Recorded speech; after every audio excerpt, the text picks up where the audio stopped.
ka-farmers, maglilinis tayo dito sa kulungan ng baboy.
Pasintabi po sa mga kumakain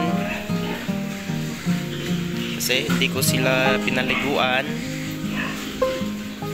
Malamig ang panahon at baka sila ay magkasakit at magkaubo.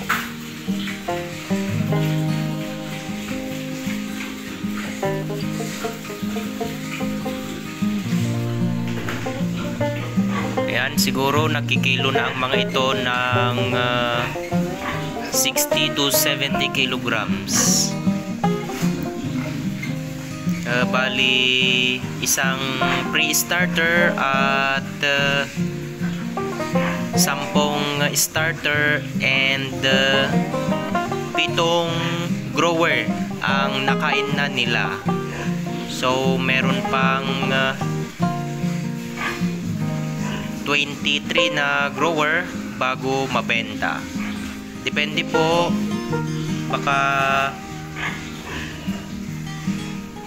15 grower na lang ang kakainin nila at pwede nang ma-dispose. Pero mas gugustuhin kong maubos nila yung 23 na grower para sulit yung timbang at makaabot ng 100 kilogram pataas.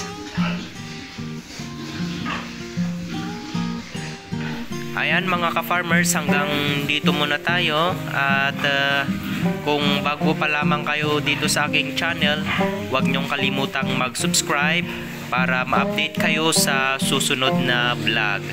Thank you very much.